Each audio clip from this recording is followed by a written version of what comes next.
Good evening, everyone. I hope everybody can hear me. Speakers are working fine. Everybody can hear? Listen, thank you very much for being here. It's lovely, wonderful to see such a large audience here in Carleton Place tonight. And I want to indeed thank everybody for being here. And I'll just check with the official timer. Bruce, did we get it within 5 minutes? Okay. You're ahead of schedule. For those who don't know, my name is Randy Hillier. I'm the Member of Provincial Parliament for Lanark, Frontenac, Lennox and Addington. And of course I represent this area at Queen's Park. And I trust and expect and hope that everyone will find this evening very informative, very interesting, and very enjoyable. I'd like to just recognize a few other people who are here this evening for tonight. I see that we have Councillor Faye Campbell and Councillor Brian Dowdle from Beckwith Township in the audience this evening. Thank you very much. We also have the Deputy Reeve Sharon Musso and Reeve Richard Kidd from Beckwith Township here this evening.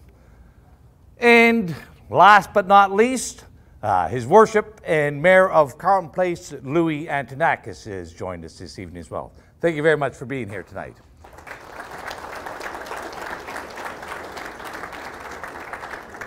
I hope I didn't miss anybody. Did I miss somebody? Oh, pardon me. The Mayor of Mississippi Mills, Sean McLaughlin, is here. He snuck in. I don't know how you got in here without me seeing you, Sean, but thanks for being here as well. I should also mention just a couple items before we begin this evening. There is washrooms outside the main doors and to the right, if anybody is looking for the washrooms. There's also trying to keep the flashes and the recordings to a minimum. We do have a couple photographers here tonight. This evening's event is being fully recorded, video and audio, and will be published online in its entirety. So don't need to do any other recording. It will all magically appear on the internet sometime tomorrow, I would imagine. So, and it will, of course, will be free and available to everybody. After tonight's presentations, and I guess I should also state that this is not a partisan or political event tonight. We will have a question and answer period after Dr. Peterson has made his presentation. And I know many people here know much about Dr. Peterson. He is widely read and knowledgeable and insightful on a great many subjects, but we would like to see the questions relevant to tonight's topic. And with that, I think I'll just start a little bit about myself. Before being elected, before entering politics, I, like many other people, was increasingly getting disappointed with the way government was conducting itself, with the ever-increasing government laws, their rules, their regulations, that, in my view, were unduly infringing on what I considered my own personal jurisdiction, my own personal responsibility. And also how these increasing role of government was shifting and altering society in ways that I felt uncomfortable with, that I felt were contrary to my beliefs and my values. And like most people, I grumbled about it and grumbled and spoke with other people who grumbled about things, but we didn't do very much about it. We just grin and bore in the ever-increasing role of government. But back in 2002, very fortunately, I came across a few other fellas who had very much the same attitudes and views as myself. And in 2002, four of us met around a kitchen table at Merle and Ruth Bowes' home out on the concession 4 of Ramsey. And we decided that it was time to act. Now, none of us actually knew what that meant. None of us had actually ever done anything about government. But we knew that we needed to speak out, and we knew that we needed to make a difference. So we formed a group, and we called it the Lanark Landowners Association. And I was asked to be the spokesperson and the president of that new association of 4 people. And then, of course, we said, that's great. Now, what do we do? Well, we decided to hold a meeting not far from here. Indeed, over in Beckwith Township was our first meeting of the Lanark Landowners Association. We went around the area. We put up posters on hydro poles and telephone poles. We put posters up in the general stores and the stores around the area. And we also sent a few letters to the newspapers indicating what our concerns were. And we wanted to see, because we really had no idea if there was anybody else who thought like we did. We knew there was the 4 of us, but we didn't know if there was any others. So we held this meeting, decided to give it a go. And surprisingly, the hall was packed in Beckwith Township that night.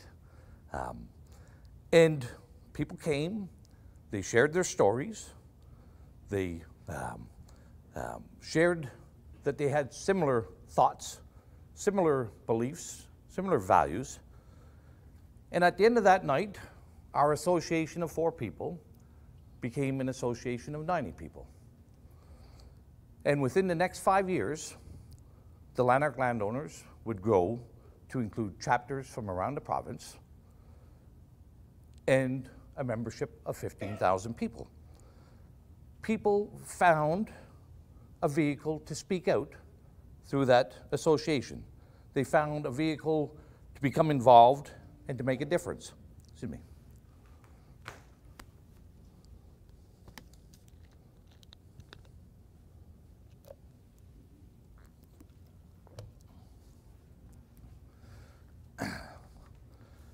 During those years, we held many town halls in every corner of the province.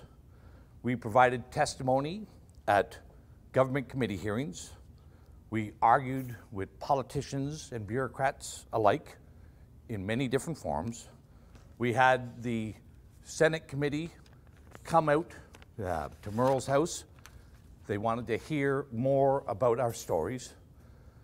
Many people, politicians and parties, asked to meet with us, and we had politicians and political parties knocking on our doors, seeking our support and seeking our advice. Now, many of you will know that we didn't just confine ourselves to the gentlemanly arts of diplomacy and discussions with the Lanark landowners as well. On occasion, we did take activism and our voice to different heights. We conducted skits and plays at farmers markets. We shuttered and closed down government buildings. We had a cattle auction on Parliament Hill.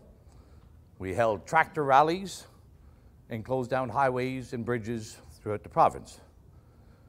We were very fortunate that we had a great many members with a great many skills and also a lot of creativity and passion for our subjects and our demand for greater personal responsibility and less government involvement in our property.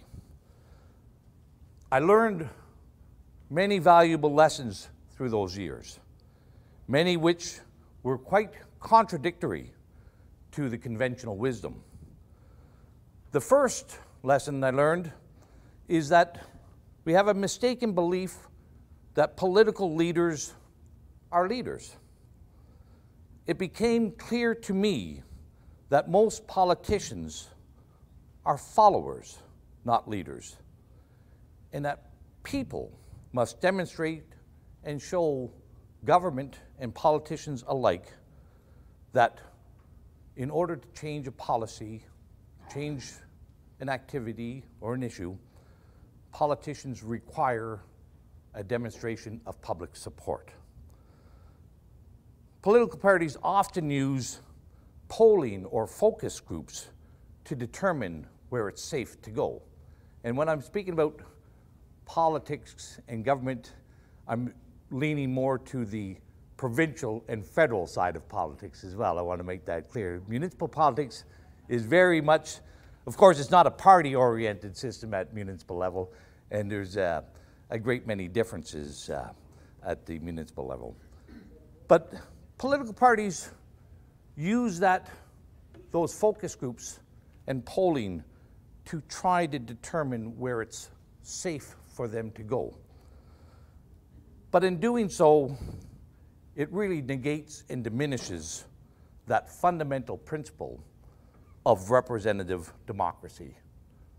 Elected people and parties speaking with and knowing the pulse of their communities, their constituents, their constituency, but also in helping to lead and advocate for change for the better. In short, democracy does not mean the government. It does not mean politicians, although they are both necessary ingredients. Representative democracy means you and me. It means us. That's what representative democracy must have for it to function properly. It does not include the words they or them. It is you and I for a representative democracy to work. Another lesson, and I often during those days with the landowners, I would be approached by people. People would come up to me in many venues, and invariably they would say something like along this line: someone ought to do something about this. Always. They would come up to me, say, someone ought to do something. And that went on for quite a period of time. It took me a little while to catch on that when they were saying someone, they meant me. Or when they said someone, it meant not them, right? And I did learn that, you know, I'd listen to their suggestion and their idea. And when they told me then someone ought to do something, I would agree with them and say someone ought to. And I know where you can find that someone. And they would look at me with a questioning look and say, well, who? And I would say, look in the mirror and you will find that very someone that you're looking for. And until you do look in the mirror, you will never find that someone who ought to do something. And that was it actually worked. It actually got people, it motivated people to actually think about what they were saying and think about what they were doing and what they wanted to do. I could go on and on about the lessons that I learned, the rewarding actions and activities, and the successes that we enjoyed with the landowners. But tonight, I know that there's someone who has a far broader, far deeper understanding of the importance of civic engagement, the understanding and also the thoughts and knowledge of how to help find people to find their voice and to become influential. Tonight we are honored to have that individual here tonight. He is a professor of psychology at the University of Toronto. He is a clinical psychologist. He is bringing knowledge and insight of humanity to tens of thousands of people through his online activities and his free university lectures.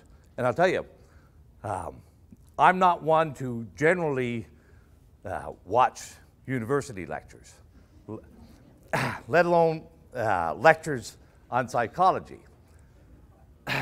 But I started watching his lectures on maps of meaning, and I was astonished. You know, the first one was like 2.5 hours in length, and I watched the first 5 of them, and I think it was the first 5 of them was part of it. You know, over 10 hours. I'm not going to get into all the details over 10 hours, but these lectures was 10 hours of breaking down and dissecting and understanding a story, the story of Pinocchio. Now, I found that amazing that I could watch these lectures first. But, you know, I know the story of Pinocchio. It wasn't that interesting to me as a kid. And it certainly wouldn't have taken me 10 hours to describe the story to anybody else. But anyway, so that's just as a side. If you want to really watch something I find interesting. But I also first came across this individual years ago. I'm an avid watcher of TVO's Agenda with Steve Paikin. Gets into a lot of provincial policy. And I find Steve Paikin a very credible journalist. And often this fellow would be on Steve Paikin's Agenda show, and I would watch with interest when he was there. So, but in my estimation, this gentleman is one of Canada's foremost thinkers, and with a very significant twist. He has a courage and a conviction to speak out against some of those falsehoods of conventional wisdom and political correctness. I know he has much to offer, a lot of wisdom, and it is my pleasure to welcome to Carleton Place in Lanark County, Dr. Jordan B. Peterson, to join us tonight. Thank you.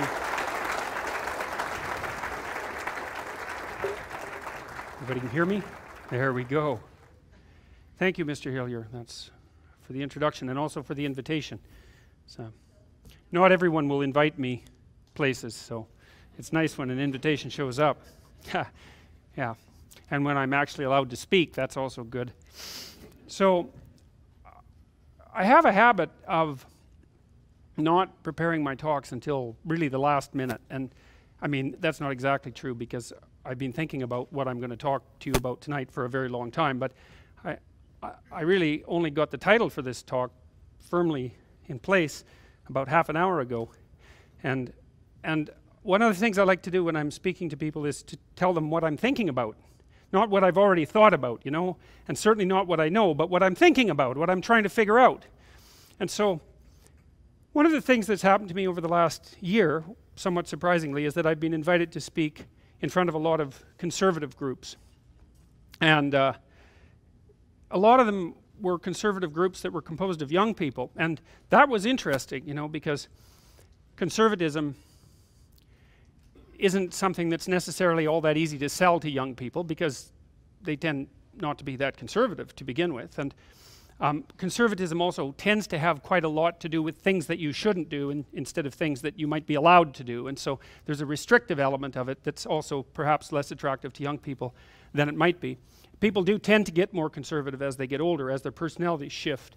And so, but what I saw was very interesting because I saw, and this was particularly true of young men, and I haven't quite puzzled that out yet, but you know, I would talk about what was going on in the universities and what I thought might constitute a reasonable antidote to that, and that was, not only in the universities but also politically, and that was both the adoption of responsibility instead of the incredible and constant stress that's being placed on rights, and also the responsibility of the citizen to speak forward what he or she believed to be true, or at least to not speak what they knew to be false, which is at least a good place to start. And one of the things I found so remarkable was that this was actually a saleable message to young people.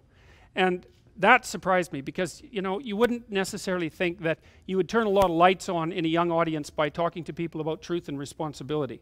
I think if you went to a marketing agency and told them that that was going to be your political message to young people, they would tell you to go back and flesh out another plan, sketch out another plan. But maybe young people have been talked to enough about rights for maybe about the next 15 decades. That's what I would think. And so maybe there's a hunger arising among young people for something that has a little bit more respectability, let's say, and a little bit more depth than the constant emphasis on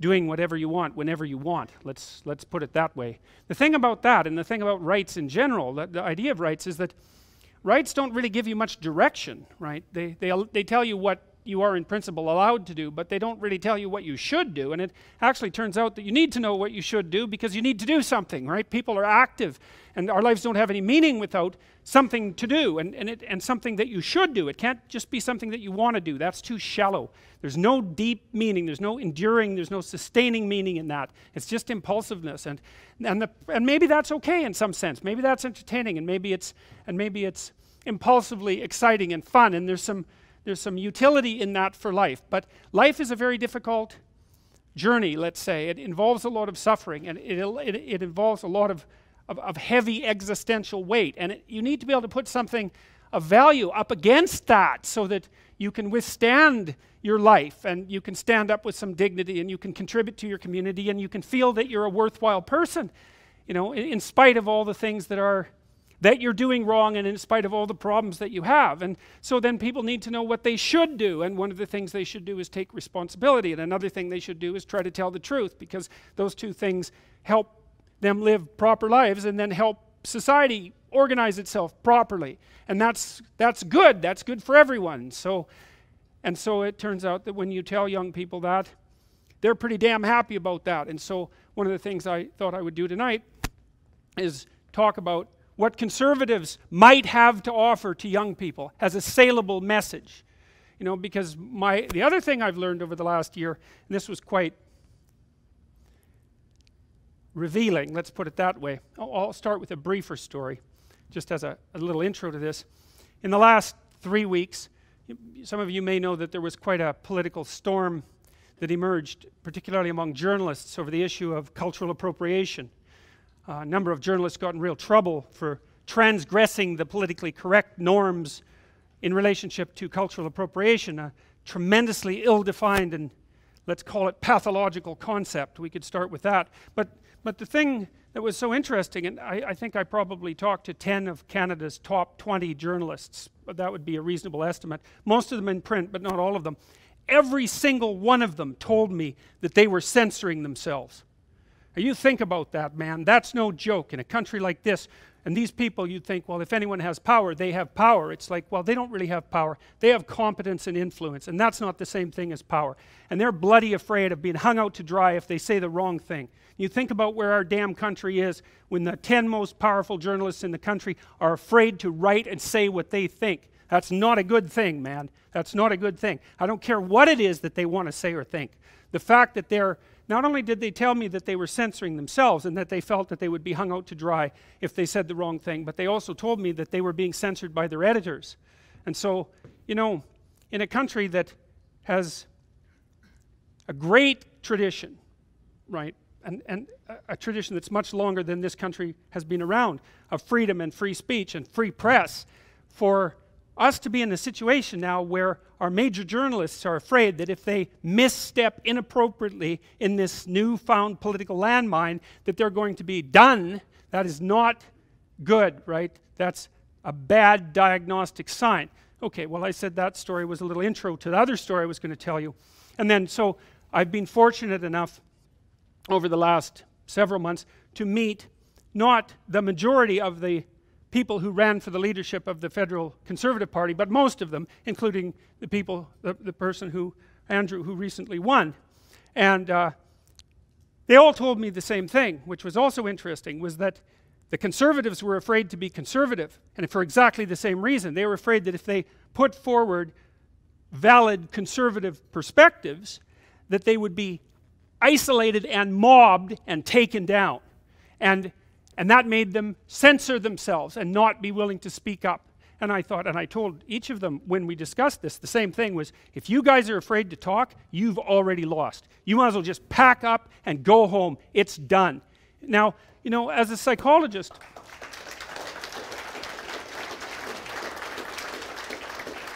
look, I got to say, I'm not making a case for conservatism. I'm not here to make a political case, right? I'm here to make a philosophical and psychological case. And I think that's what I've been doing all along. It has political implications. So I'm not saying that you should be conservative or that conservative is the only way to be, because I actually don't believe that for a variety of reasons. One of the reasons is that I know that political belief is determined in large part by temperament and personality, and that's very strongly biologically influenced. And so conservatives tend to be lower in openness, which is a trait associated with creativity, and higher in conscientiousness, which is a trait associated with industriousness and orderliness. They tend to make good managers and administrators and lawyers. They tend to make good conservative business types. That's their forte, that's their niche, and that's a valid place to be and a valid thing to be. And you know, conservatives aren't so good at being entrepreneurial, and they're not so good at being artistic and creative. That's not their niche. That's more the niche of the liberal end of the spectrum. And as far as I'm concerned, for the political system to function properly, you need proper representation for all the temperamental types, and they need to be engaged in dialogue. So, but the thing is that when the conservatives are saying, well, you know, especially when they're perhaps thinking about leading the damn party, let's say, that they're worried about speaking their mind in a conservative manner, that's just not a good thing. That means that something's gone wrong with our political system, and seriously wrong. You know, and the other thing that, another thing that I've noticed, you know, when this all, some of you may know and some of you may not know, that I made a couple of videos back September 27th. I woke up one night because I couldn't sleep, and I thought, I usually go and write if I can't sleep because I've got something to figure out. But I've been playing with YouTube videos. I've been putting my lectures online since 2013, and by last April they had about 1 million views. And so I thought, wow, that's really something, man. You know, like, you write a book and you sell 1 million copies, you're one happy character. And I thought, 1 million views is a very large number of views. It really tuned me into the fact that YouTube was something completely other than what I thought it was. But anyways, that night I thought, oh, I'll get up, I'll make a video instead of writing it down. And this was a video about Bill C-16, which, by the way, the Senate just passed, right? Half the conservatives voted for it, despite the fact that the Justice Minister was presented with an amendment that clearly indicated that Bill C-16 would not infringe upon free speech, and refused to consider the amendment. So that's where we are. There's compelled speech is now the law in Canada. It isn't yet, but it's going to be very soon. And half the conservatives voted for that damn bill. And I can tell you too, you know, people have gone after me for being, you know, anti-transgender and bigoted and phobic and all that nonsense that the left tends to hurl at people. It's not the case. I read that damn legislation, and I read the policies surrounding it, and I know perfectly well that the way it's formulated right now, it will do more harm to the people it purports to protect than good. That'll take about 10 years to unfold, but it's so incoherent, and the principles upon which that legislation and its surrounding policies are based are so paradoxical and contradictory that they will act themselves out, because that's what happens with paradoxical beliefs, and tangle people up like them in mad, tangle people up in them like mad. And we'll see that happen over the next decade. And it's partly because the people who put Bill C-16 forward, especially with regards to its surrounding policies, the ones that are detailed out on the Ontario Human Rights Commission website, don't give a damn about transgendered people as far as I'm concerned. There's another agenda at work that's driving their entire political force forward, and the transgender types were just flavor of the month, right? They were poster boys for moving this postmodern agenda forward. And so the fact that the legislation isn't going to do them any good, do the transgendered people any good, isn't going to stop the people who put the legislation forward. So anyways, I made these videos and I put them on YouTube, and well, to say they caused a storm is somewhat of an understatement. I mean, it's just been, I don't even know what to think about. It's completely and absolutely surreal what's happened to me as a consequence of that. I mean, I don't know how many people have watched those original videos, like 350,000, and I think now about 50 million people have watched videos associated with this sequence of events that I'm describing, which is just 350,000 people watched the testimony that I gave before the Senate on Bill C-16. You bloody well know that the apocalypse is close when 350,000 people around the world watch a Canadian Senate hearing. It's like, really, man, I mean, really, what's going on, man?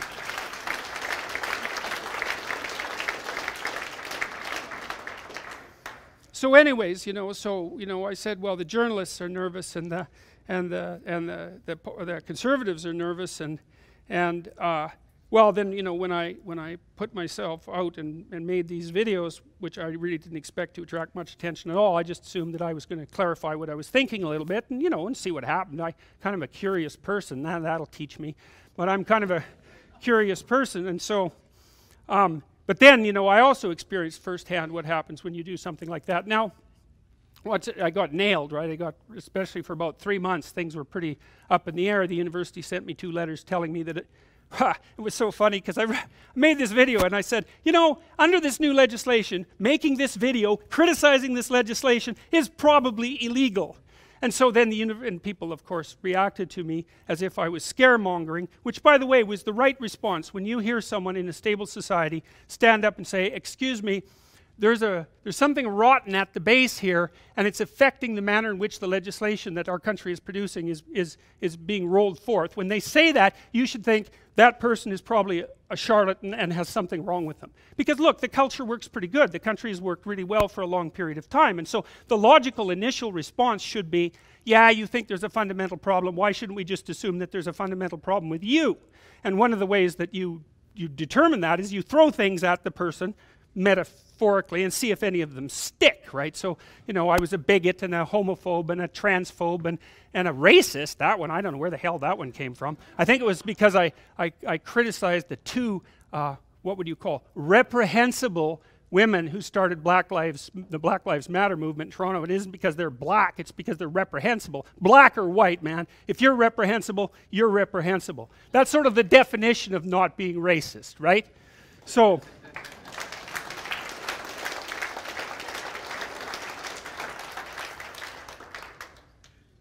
anyways, so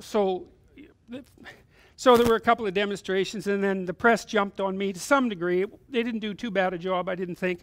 And then the university thankfully wrote 2 letters saying that what I was doing was probably illegal and that it violated the Ontario Human Rights Commission's policies and probably the university's policies as well, as far as they were concerned, which really wasn't the case. And the letters also contained a number of untruths, which I detailed because I read them on YouTube too, which is actually quite helpful and handy. That, you know, if someone writes me a letter that purports to lay out a set of facts, then I can just read it. I don't even have to comment on it. I can read it and let people make up their own minds, which they did.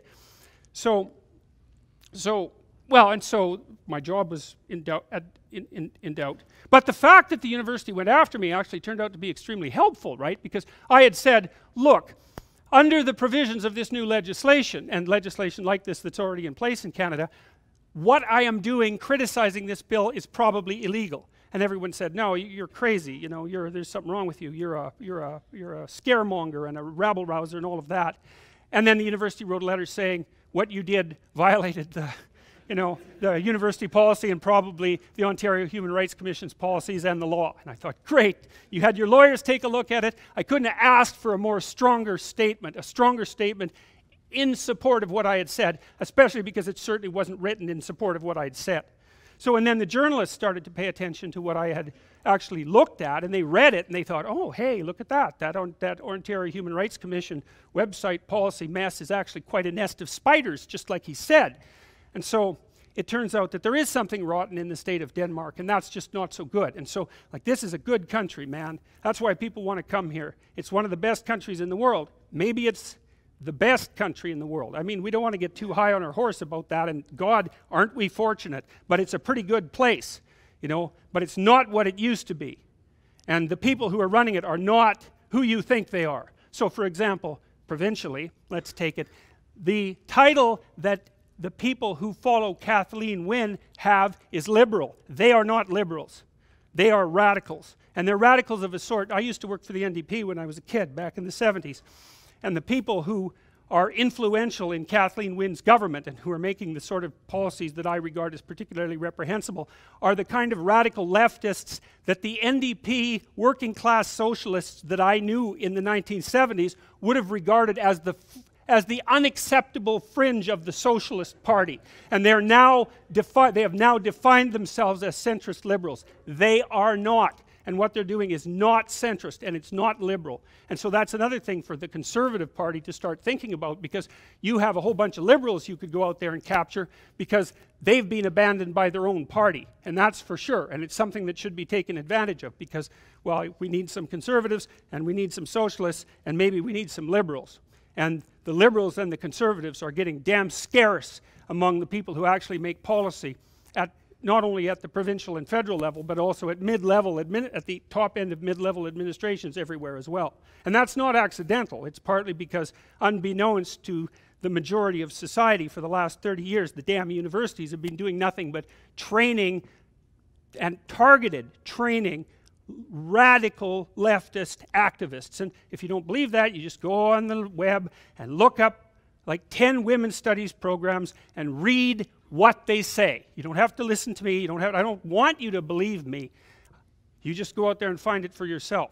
And the activism is devoted to a certain key set of ends. And one of them, for example, here's a word to remember: equity. Okay, that's replaced equality of opportunity. It's like, okay, equality of opportunity. That's a tough one to bring about.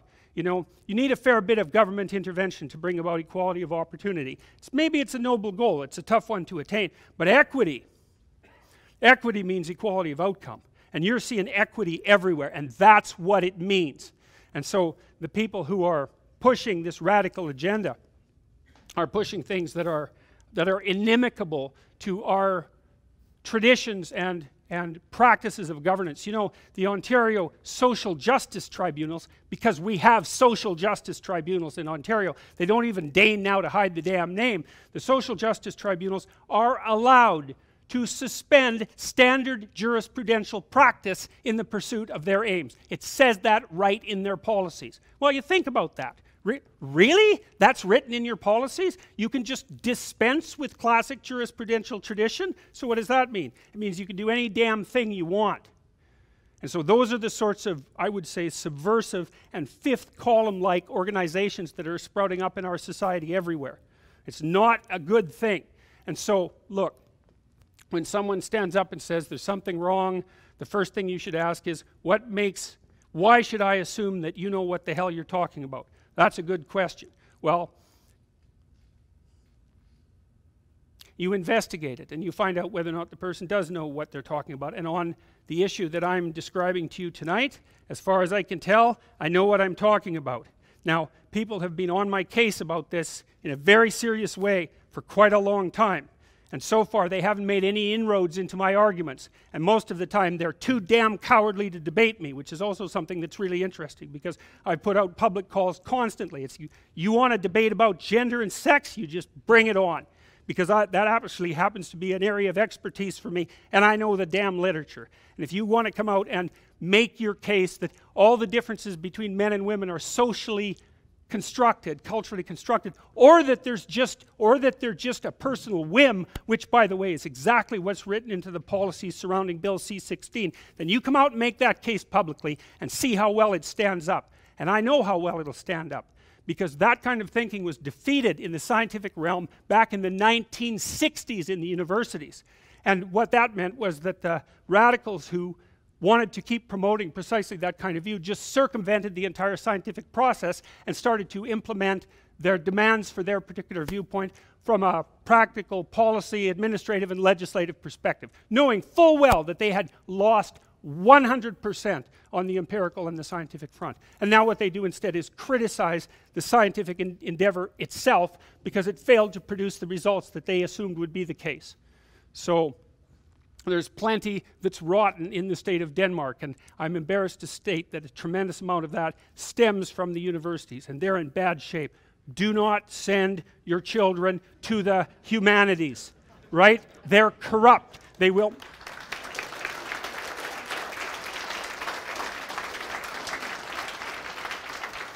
They won't learn to think because the postmodernists don't believe in thinking. They won't learn logic because the postmodernists believe that logic is one of the tools that the oppressive patriarchy uses to sustain its oppressive patriarchy, oppressive patriarchal nature. They won't learn to write.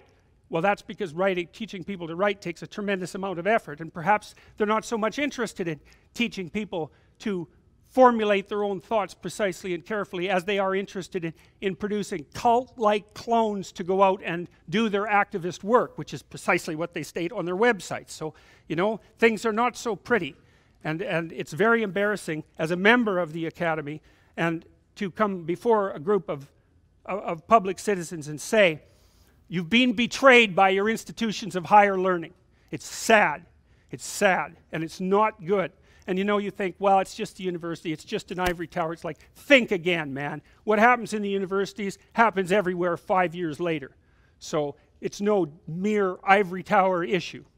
So, okay, so a couple of months ago, I did this lecture in Vancouver called A Left-Wing Case for Free Speech, because you can actually make a left-wing case for free speech pretty easily, right? It's like, obviously some people have more influence and authority than others, and just as obviously it's harder for the people with less influence and authority to make their case known, so clearly they need to be able to make their case. So that's the left-wing case for free speech. It's fairly straightforward. I thought it needed to be made because, especially on the radical left, people seem to have forgotten that free speech was actually their most, welcome friend, and enabled them to do whatever good things they did manage to do over the last 100 years, but I made a left-wing case, and so that was easy and reasonably entertaining, and you can watch that on YouTube if you want. And so tonight what I thought I'd do, as a counterpart to that, is lay out what I believe might be some tenets for a viable 21st century conservatism. And these are ideas that I'm playing with, so I wrote down about 12 of them. I don't know if we'll get through all of them, but we can start with a few. And this is what the conservatives could be selling to the public. Now, what seems to me to be happening instead at the moment is, as Kathleen Wynne flames out, not nearly fast enough in my opinion,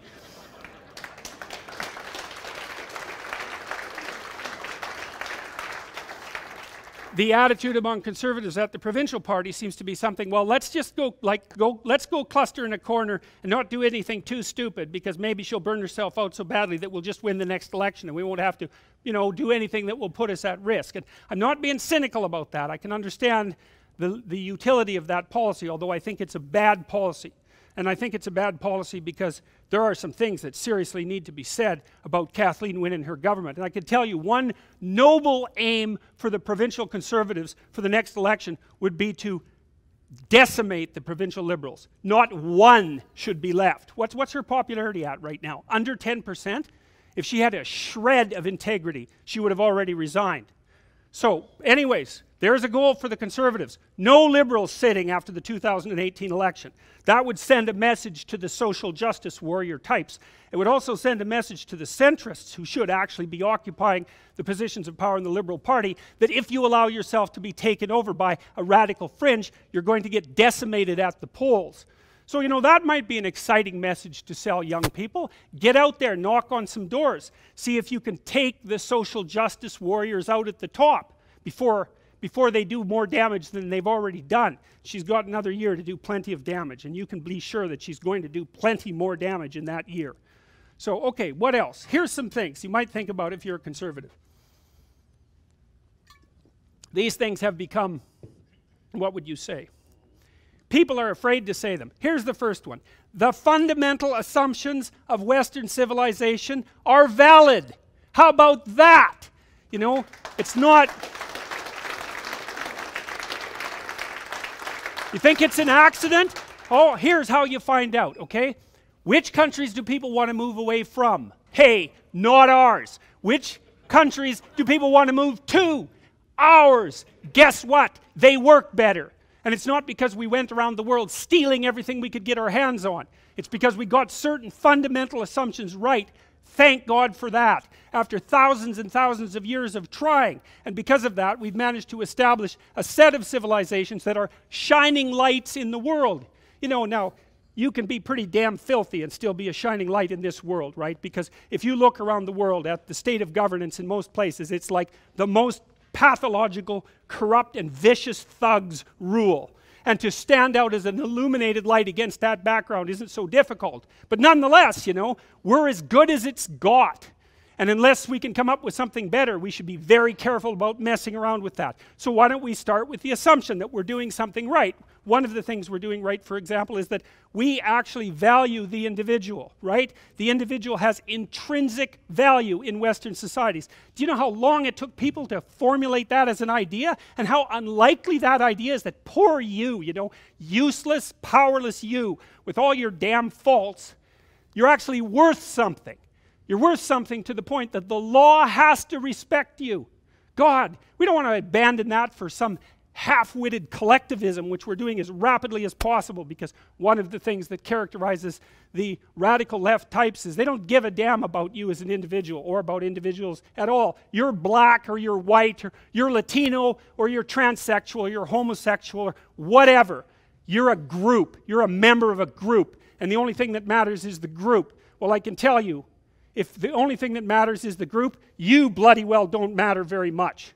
And then you got to ask yourself just exactly what sort of people are trying to set things up so it is that the individual doesn't matter very much. Well, it's the sort of people to whom the individual doesn't matter very much. And I might suggest that you don't elect them, and that when they attempt to take power, that you do everything you can to stop them. Okay, so that's assumption number one. Assumption number two, peaceful social being is preferable to isolation and to war. In consequence, it justly and rightly demands some sacrifice of individual impulse and idiosyncrasy. Okay, so you want to live alone in the bush? You're going to starve to death and be eaten by black flies. It's not a good solution. Okay, so you have to cooperate with other people, and that means you can't get to be your whimsical self 100% of the time. It means that most of you has to be sacrificed so that you can be approximately like everyone else. Now, that's a real sacrifice, right? It's a sacrifice of it might even be a sacrifice of some of the unique qualities that everyone needs from you. Socialization costs, but the advantage of it is, well, we get to exist. Look, we can all sit together in this hall and no one has their hands around each other's throats, and we're talking about serious things. Okay, man, that's worth something. And what it's worth in part is you don't get to be whatever spectacularly colored creature you want to be all the time. You have to do what you can to be normal and predictable. And it's not like normal and predictable is the highest virtue, because it's not. And being more than normal and being unique and creative and contributing in that way is extraordinarily important. But the fundamental point is that social being requires the sacrifice of a certain amount of individual idiosyncrasy. And that's a fundamentally conservative claim. It's like you should do what everyone else does unless you have a really good reason to vary. It's a good rule. It's like you do what people have done throughout time. You grow up, you find a partner, you establish a stable relationship, you get a job, you make yourself useful, you have some children, you do something productive and interesting with your spare time, and you try to act like a respectable human being. That's what you do. That's a conservative ethos. And if you have something spectacular about you that needs to be revealed to the world, then break some rules, man. Go right ahead. I'm dead serious about that. But most of the time you don't. And even if you happen to be a special person, and you might be, 90% of you still isn't special. So most of the time you're still going to be following the rules. And the rules aren't there to oppress.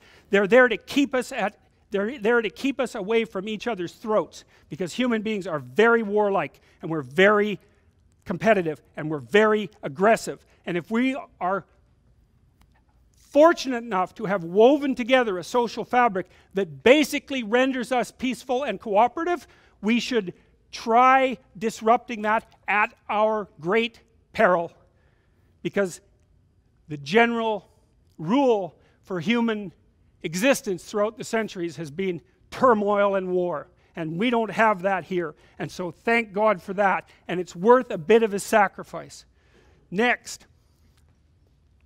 Equality, equity, that's worse, right? Equity means equality of outcome. It means that every single organization has 50% women and 50% men. Doesn't matter whether the men and women differ in their intrinsic preferences, which, by the way, they do. The scientific literature on that is completely clear. It was established by the early 90s. It was established in the Scandinavian countries, where they've done most to flatten out the socioeconomic differential, say, between men and women. Didn't get rid of the differences between men and women. In fact, they became exaggerated. The biggest personality differences in the world between men and women are in Scandinavia, just as the biggest differences in interest between men and women are in Scandinavia. Because when you get rid of the sociocultural differences between men and women, the biological differences don't disappear, they maximize.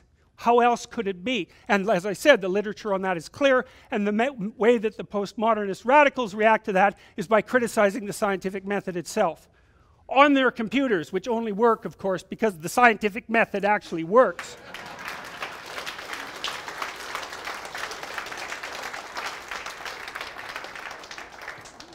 So, you hear the egalitarian clarion call everywhere. Everything should be equal. Everything should be equally distributed. We should strive for equity. It's like, wrong. Especially if you're a conservative. Wrong. What we want are just hierarchies of competence.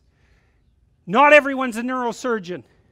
You know, if your father has a brain tumor, you probably want a hierarchy of competence for neurosurgeons, so you can pick the one that's the best, so that he might not die. That's what a hierarchy of competence is for.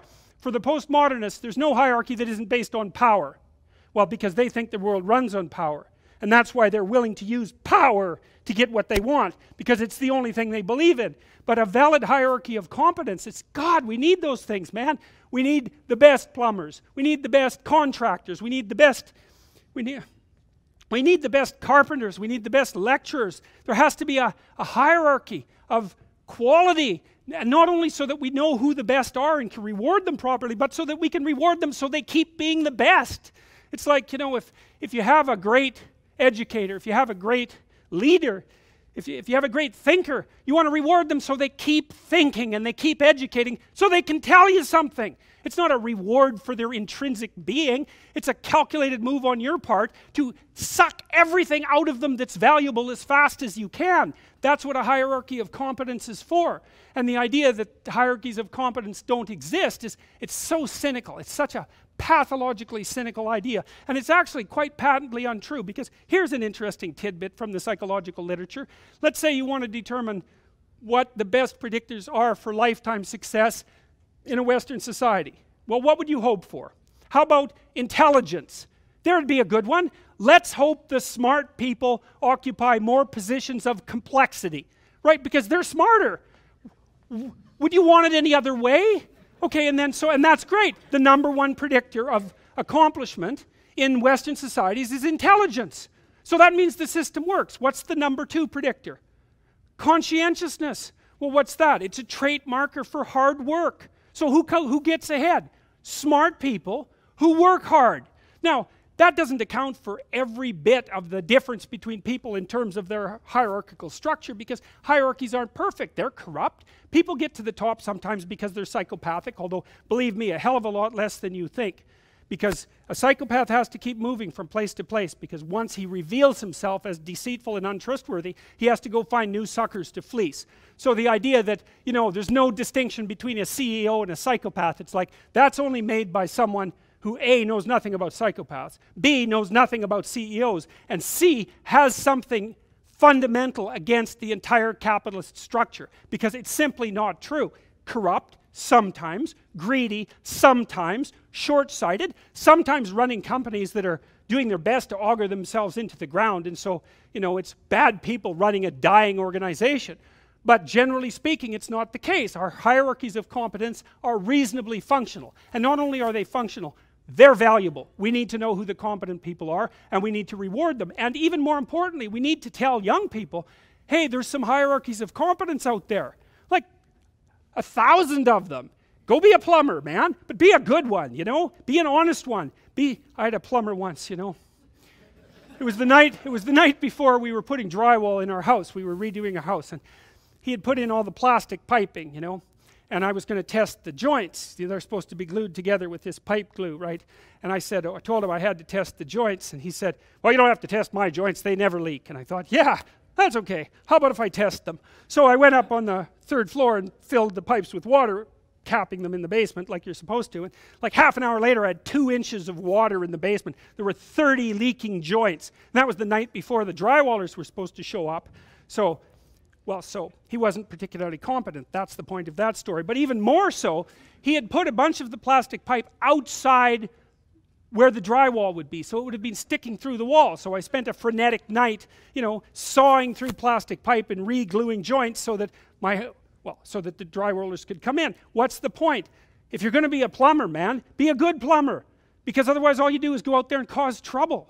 We don't need people to cause more trouble. We need people to solve problems. You know, and so you can be a tradesman, and you can make a lot of money as a tradesperson. It's a bloody, reliable, honorable, forthright, productive way of making a living. And there is a hell of a lot of difference between a working man who knows what he's doing and one who doesn't, both in terms of skill and ethics, right? And you work with someone who knows what they're doing, it's a bloody pleasure.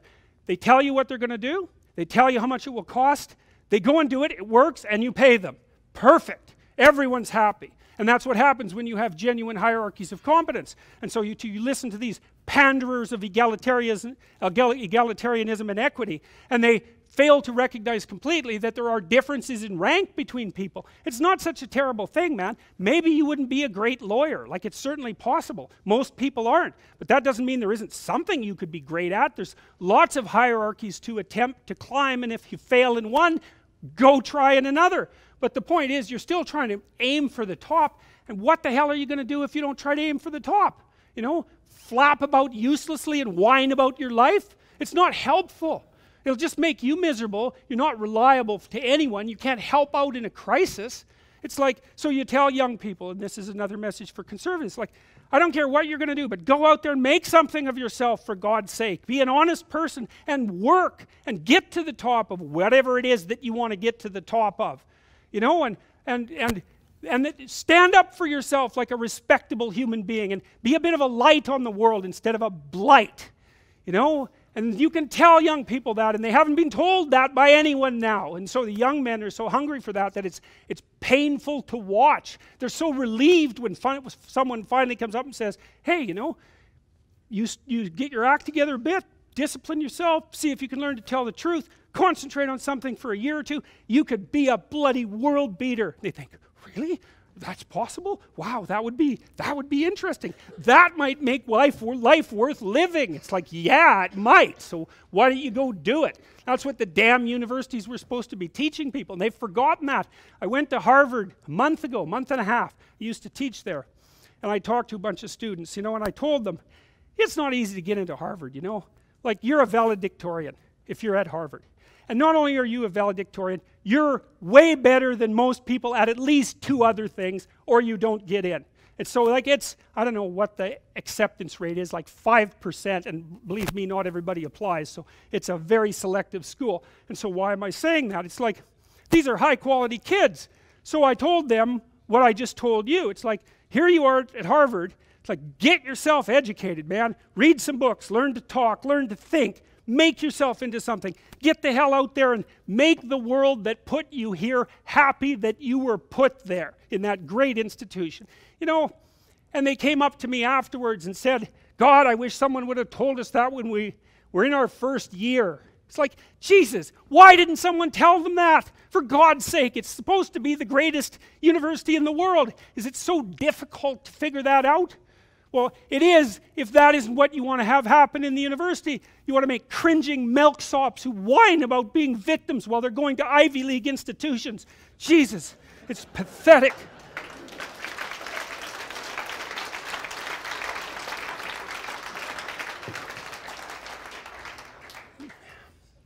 Here's an old idea from Carl Jung. I really like this idea. It's a rough one, man. It's like a psychotherapeutic scalpel. Let's say someone's doing something to you you don't understand. It's producing nothing but misery as an outcome. You think, what the hell is your motivation? They won't tell you. Maybe they don't know. So Carl Jung's advice was, look at the outcome and infer the motivation. Okay, so you produce a generation of students privileged beyond belief in comparison to the rest of like struggling humanity in all of history. You put them in Ivy League schools and they come out thinking that they're members of an oppressed group and victims. It's like, well, why would that happen? And the answer is, well, that's what the people who taught them wanted to turn them into. And then you might think, well, did they do that because they cared for them? It seems bloody unlikely to me. You take this great raw material, right? I mean, it's taken a lot of work to make an institution like the University of Toronto or like Harvard. We've been working on that for thousands of years. And you invite people in, you think, God, we selected you so carefully because we think you could be a world beater. And then what we do is, we don't teach you how to think, we don't teach you how to speak, we don't get you to read great books, and we convince you that you're a victim and that your culture is corrupt. It's like, great. Well, those people are no friends of those institutions, I can tell you that, and they're even less friends of those students. So hierarchies of competence are desirable, and they should be promoted. So none of this idiot egalitarian equity. It's not good for anyone. First of all, it's impossible. Second, it would be murderous to impose. But third, even if it succeeded, it would fail. As fast as it succeeded, that would be how fast it would fail. Why would you strive for anything if there was no up to strive for? If everything's flat and equal, well, when you're starving or dying, then everyone's equal. And believe me, the egalitarian totalitarians who dominated the 20th century knew perfectly well how to make people equal. And they made them equal in gulag work camps and in starvation. And I'm sure we could attain that if we wanted to. So, all right, next. Borders are reasonable. How about that?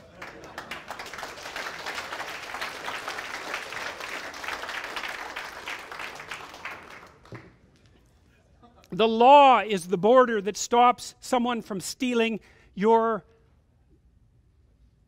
laptop. And if it's an Apple laptop, well, it's the sort of laptop that a social justice warrior would carry.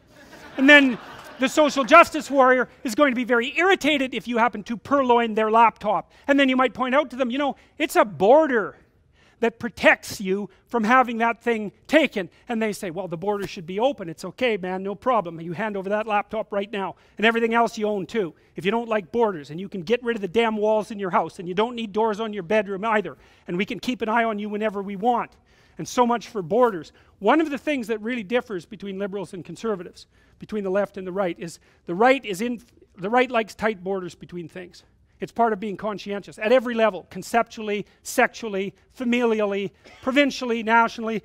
The right says, look, let's keep the borders between things pretty distinct. And the left says, yeah, maybe not, because some of those borders are in the wrong place and a little bit more free flow of information wouldn't be a bad thing. And the thing is, they're right, but so are the conservatives, and that's why you have to talk. It's like, well, we've got some borders. That's a good thing. Maybe some of them need to be moved around a little bit, and that's what the political dialogue is for. But that doesn't mean that borders themselves are a bad idea. They're a great idea, because without borders, everything mashes into the same untenable state of undifferentiated chaos, and you can't live in that. And so the people who are trying to tear down the borders conceptually, politically, and practically, what they want is the chaos that would bring. They either want that or they're too foolish to know that their pursuits will produce that. So let's be a little bit clear that if you stand up and say, yeah, borders, they're okay. They've got their problems, but they're okay. That doesn't make you a bigot beyond redemption. It just makes you someone with some sense. And it's actually okay to be someone with some sense. Limits on immigration are also reasonable. Well, we need to figure out what those limits are, and that's what the bloody political dialogue is for. But the fact that it should be limited to some degree is also reasonable. Otherwise, why not just open the borders and let everybody come in? Well, the reason you don't do that is because a complex system cannot tolerate extensive transformation over too short a period of time. Now, you want immigrants to come in, especially if they're the sorts of immigrants who are likely to contribute properly to the success of your polity, and lots of immigrants do that. I mean, I think the vast majority, for example, of entrepreneurs in the United States come from the Indian subcontinent. So great, you know, bring them over. They're highly educated, they're extraordinarily productive, they make lots of new businesses, and then they pump money like mad back into India. Good deal. But that doesn't mean that we have a our arms are open to everyone immigration policy, because it's complete rubbish. All that means is you're not thinking about it. So, and here's a coda to that for conservatives. Here's something. I've been thinking about this a lot lately. It should not be assumed that citizens of societies that have not evolved functional individual rights predicated polities will hold values in keeping with such polities. So we could say, look, there are a lot of countries in the world that are not governed well, the vast majority of them, right? And they've been not governed well forever. And to me that means that there's something wrong with the values that are held collectively by the people who've established those polities. Well, you shouldn't be naive and assume that merely because you move them to a new country, they're going to let their innate democratic longings flourish. It doesn't work that way.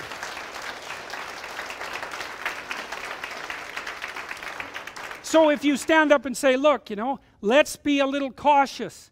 Let's make sure that we don't transform our society so rapidly that we lose what we have. Let's be careful about that. That doesn't mean that you're a morally reprehensible demon. It just means that you're conservative, and it's a reasonable position to hold. So there's no sense in apologizing for it. Now that doesn't mean you get to, like, hide your bigotry under a mask of moral virtue, you know. The discrimination issue is quite clear as far as I'm concerned, so that's associated with bigotry. If you have two people who are applying for a job, you should pick the one that's most qualified and not pay any attention to any of the other attributes of the person that have nothing to do with the job. Okay. Right. I think we figured that out in about 1965. Now, we're not doing it perfectly, you know, but it's not that much later than 1965, and our society, particularly in Canada, is pretty damn open. You can come in here, and if you work hard, and if you're fortunate, you don't get sick, and God smiles on you, so to speak, you can be successful. There's still prejudice, unreasonable prejudice and discrimination, but our society is not, as the radical egalitarian equity promoters have it, structurally racist, bigoted, and misogynistic. No. Not only that, just so you know, there was a recent review published, and I mean recent, 2017, looking at that damn literature on unconscious bias. And I knew the literature to begin with. There is no evidence that unconscious bias can be measured properly, not reliably. There's also no evidence whatsoever that if you do measure it, and you can't very well, that it does any better job of predicting actual, say, bias and prejudice than just tests of attitude. So the notion that our culture is somehow structurally misogynistic and racist, and the reason for that is because of the unconscious bias of the monsters who are running it is well, maybe it's not wrong, but I can tell you one thing about it. It is not a scientifically justifiable proposition, and that's what it's being passed off as. And I place that firmly at the feet of the social psychologists, which social psychology happens to be a fairly corrupt discipline, by the way, and the people who invented the implicit association test, which measures unconscious bias, because they have not come out publicly to the degree that they should have and said, our test, which was for experimental purposes, is being misused politically. You know, your damn judges now, because of federal fiat, have to undergo mandatory unconscious bias retraining before they can sit on the bench. And so you don't think that's political re-education, it's because you're not paying attention. And there's zero evidence that it does what it's supposed to. And I would also recommend to all of you, if you happen to be in a workplace that introduces diversity training or unconscious bias training as a mandatory requirement, you tell them in no uncertain terms that you are not participating in a process that deems you bigoted and misogynistic without evidence of that being the case. And if you trot off to the training, then you've just agreed that that's who you are. And believe me, once you've agreed to that, man, you'll be agreeing to a bunch of things you don't want to agree soon afterwards. So it's time just to put a stop to that. Enough of that. None of that unconscious bias retraining, especially not the mandatory type.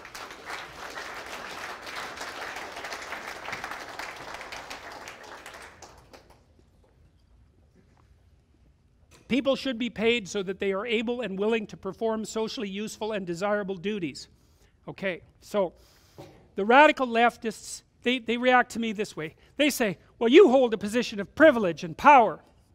And I think, First, you don't know a goddamn thing about me, and you have no idea how I got to my position of privilege and power. And it was no birthright, I can tell you that. I was a small, like, thick-glassed, intellectual, what do you call that, athletic child. You know, I was a year younger than my peers. I suffered plenty of, what would you say, trouble for my loud mouth and my intellect when I was growing up, you know. I had my struggles. I'm not complaining about it. The point is that you can't attribute privilege to a class of people, you know, and you can't attribute power to people who happen to occupy a position of competence and authority either. There's some possibility that they occupy that because they worked hard and were fortunate, let's not forget about that, and had some good social support and didn't have some horrible disease, thank God.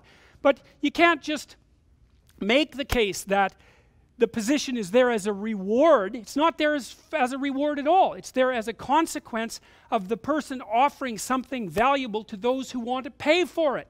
And the reason you pay for them isn't to reward them. It isn't so that you give them a pat on the back and say, well, you're a good person and, you know, you deserve this position. It's because you're saying to them, produce. We find what you're producing of value. And so we're going to give you what you need in order to be motivated to keep doing it. But it's not because we like you. It's not because we respect your rights. It has nothing to do with equity. It's we're trying to get every goddamn thing we can from you as fast as possible. And we're going to pay you to do it. And so people deserve their damn pay. And the reason they deserve it isn't because it's a reward. It's because that's how you get productive people to do things that are difficult and time-consuming and that perhaps they wouldn't do on their own accord, to continue doing them so you can benefit from it. So the whole notion that, you know, we're awarding positions of privilege to oppressive patriarchal types, it's like we just have to get rid of that. Enough of that. That's nonsense. It's absolute nonsense. And the other thing too is, you know, it's only been 30, 40 years, 50 years since women had reliable birth control, right? And were able to enter the workforce en masse. I'll tell you, man, we've produced a cultural revolution in like 50 years. Women are everywhere. It's like, how bloody fast do you expect something like that to go? And what makes you think that pushing it really hard is going to make it go any better? I mean, as far as I can tell, we managed that transition about as well as we possibly could have. We're still sorting out the details. But the fact that, you know, this is coming very rapidly down the pipes, the fact that half of our corporate board members are women is not indicative of the fact that we live in an unconsciously biased, misogynistic, patriarchal society. Sorry, wrong, not correct. And so we shouldn't be allowing, and this is happening very, very rapidly, and you can be sure Kathleen Wynne is going to be putting this in as policy as rapidly as she possibly can, these equity demands, to ensure that there's proportional representation of every gender, every sex, every race, every ethnicity, at every level of every organization. It's like, really? We're going to do that by governmental fiat? It's like, that's not a society I want to live in, I tell you. And I'm quite certain that if you lived in that society for any length of time, you'd learn very rapidly that it isn't a society that you'd want to be part of either. Citizens have the inalienable right to benefit from the results of their own honest labor. That's a good one. Yes, that's a conservative truism. You know, why? Well, it isn't because you're good-hearted and you want them to have money. It's because they'll work if you let them benefit from the work, and you want them to work because if they work, then they do things that you need. It's as simple as that. It's self-interest, and it's the right kind of self-interest. So if you work hard, it's like, great, have your money. You know, and you hear people all the time talking about how corrupt our society is and how the 1%, you know, occupies this pinnacle position. You know, the 1% turns over pretty damn fast, just so you know it. So you have about a 10% chance of spending at least 1 year in the top 1% chance during your life. I think that's right. I think it's 10%. It might be higher than that. But it's fast. The 1% is stable as a phenomena, but it turns over very rapidly in terms of who occupies it. And it's the same in every society. The wealth is always distributed inequitably.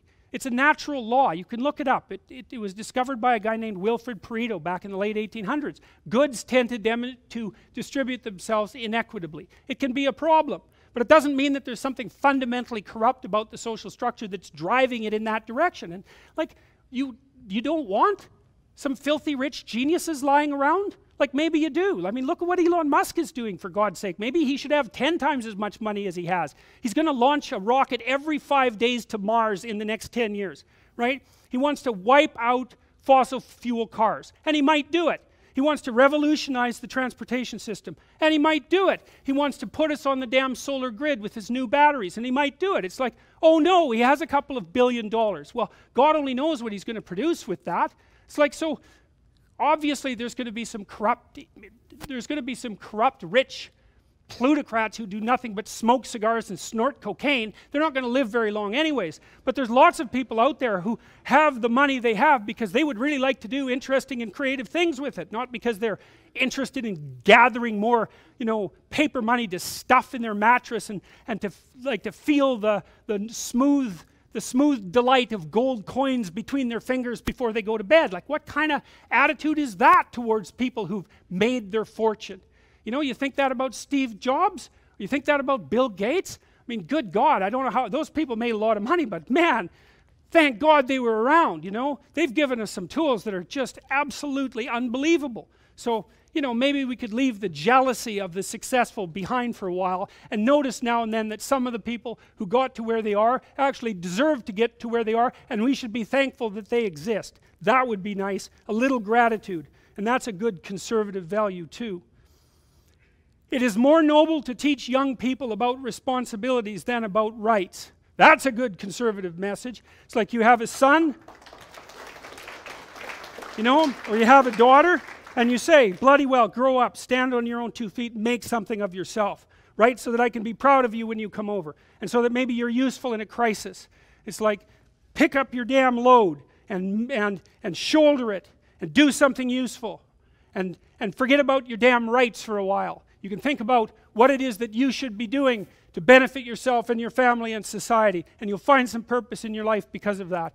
And so, well, that's a counterposition to the perpetrators of the endless rights buffet, right? Well, as long as we give you enough rights, you're going to be what? Free? You're going to be happy? It's like, yeah, sure. You'll drown in a sea of chaos. And that's what's happening to people now too. So, and that's why young people are so hungry to have someone talk to them about responsibilities. Here's another one. Radical change should be viewed with suspicion, particularly in a time of radical change. Okay, there's never been a time in the history of the world where things are changing as fast as they are now. And not only are they changing fast, the rate at which they're changing is increasing. Like, we're moving fast forward at such a rate that it's unbelievable. You can't even keep up. I don't care what discipline you're in. It's like, it's not so bad to have some people putting their feet in the ground, they're digging their heels in and say, look, we got a lot to swallow already, we got a lot to chew on and digest. Let's not muck about with everything that's worked so far. What has worked? It's not such a bad idea for people to have long-term families, right? We could say, let's try to support the family. We could even say, let's try to support the traditional family. Why? Well, maybe boys and girls need role models of each sex. I know that's a terrible thing to say, but it is possible. It's certainly the case too that intact two-parent families have children that thrive more than broken families. And broken families are a catastrophe for everyone. Now you might say, well, I shouldn't stay with someone that I don't get along with. And it's like, yeah, fair enough, except that there's no one that you're ever going to find to stay with that you're going to get along with all of the time, especially in your shoddy condition. And so you're lucky that anybody will put up with you for a week, much less your whole life. It's like the point of marriage is to tough it out. And you don't tough it out for your happiness. That's not what you're in there for. You tough it out so that you have someone to tie the rope of your life together with it. You have a chance to tie the rope of your life together with the rope of someone else's life, and to make it strong, and to make a place that children can have some security and some encouragement, and thereby contribute to the future and pay for the miracle of your birth and your own raising. That's why you get married. And there's no reason that conservatives can't stand up and say, look, we're willing to tolerate alternative family arrangements, but when you start making the claim that the traditional family unit is just another construct and that it's not something fundamental to our polity, it's like, you've taken your damn argument too far. First of all, you have no evidence whatsoever for that claim, and there's plenty of counter evidence. So, you know, one of the things the postmodernists basically say is, you know, every time you stand up for something, you're also standing against something. It's like, yeah, that's true. But that doesn't mean that you shouldn't stand up for things. And I think if there is something that conservatives could agree on that we could stand up for, it's the nuclear family. Now, exactly how that's going to play out, I don't exactly know. But it's not anything to be ashamed of to say, well, it kind of looks like that structure's worked quite well for the entire duration of mankind, and so maybe we mess with it at our peril.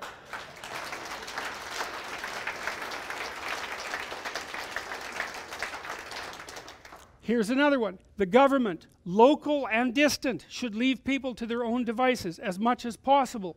Why? Well, part of it's just humility. It's like, I'd rather that there was 1 million of you out there making your own stupid mistakes so that maybe 1,000 of you can get it right, than for one of you to impose their view on everyone and risk getting it catastrophically wrong for everyone at the same time. And that's really the alternative. Like, if you're a social scientist, like I mean an actual scientist, I don't mean a bloody ideologue, one of the things that you learn very rapidly is, you know, you do a simple experiment, you think you're going to predict some element of human behavior. So here's my hypothesis, I'm going to put people in this experimental situation, and this is what they're going to do. And then you run the experiment, and they don't do that. They do something completely different. You find out that even though what you had them do is really simple, you don't have a clue what they're up to. And that's just a tiny little controlled experiment about one little tiny thing, and you're wrong. It's like, one of the great advantages to conservative philosophy is that it's humble.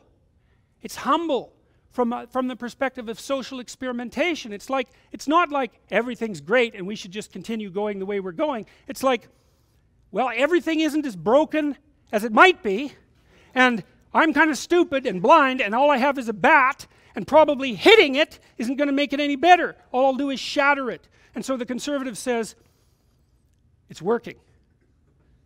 Be quiet. Sneak away. Maybe it'll keep working. And that's a perfectly reasonable perspective. Now, obviously, sometimes things have to change, but the conservative can come up and say, don't be thinking that you have so much evidence that what you're doing is right, or that it will have the outcome that you expected. I'll tell you a quick story. This was told to me by a woman named Joan McCord, who was one of the world's first female criminologists, by the way, a PhD from Temple University, a genius level person.